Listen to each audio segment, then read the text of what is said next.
So, why do I create? Why do I create what I create? I create what I like, what I'm interested in, what I'd like to see on my own walls. So that's what I do. In fact, most of what hangs on my walls is something I actually created. And yes, much of it was inspired by the works of other artists, and many of the pieces are actually physically comprised of elements of other artists' work. But the inspiration I derive from them and the compositions themselves are mine. That inspiration is evident in all my work. Much of my photography is of performance artists.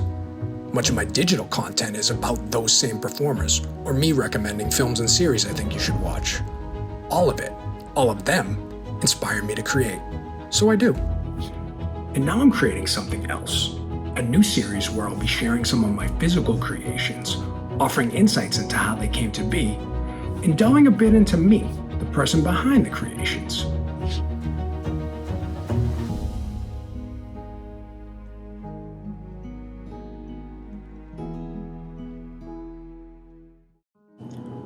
When I make physical pieces of art, I tend to work in threes, a kind of triptych style where the pieces share a theme, but they don't necessarily have to be displayed together. I recently created these three, which I've been calling horror triptych number 1. When I started this project, it was really just an exercise. I had no set subject, no idea really of where it was going. I was stuck in my head about a completely different project, and I just needed to create something. A lot of times that helps me stop overthinking, quells the self-doubt that can so often get me stuck in freeze mode, which doesn't lead to much of anything. Definitely not anything good.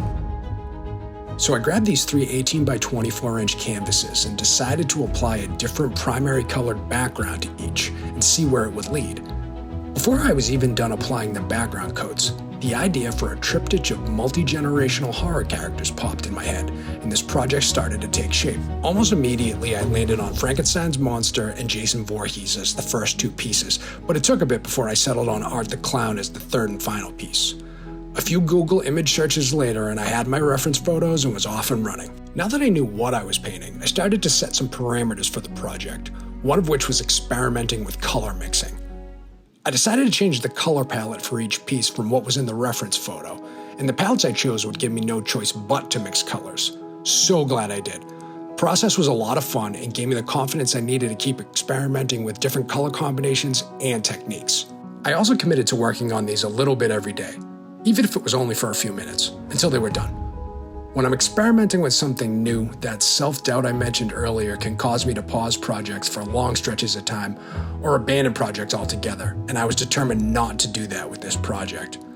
There were multiple times where I really did want to scrap it altogether, but I elected for short pauses instead, minutes, hours, at most until the next day, and it worked.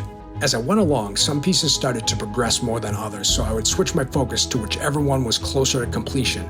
But as long as I was working on at least one of them every day, that was a win. That approach allowed me to complete all three pieces in about a month, which is excellent time for me on a painting project of this size. Like I said earlier, this started as a simple exercise to try to get me out of my head and stop overthinking about a completely different project. I'd like to think it worked, but we'll see if that's the case. Till next time.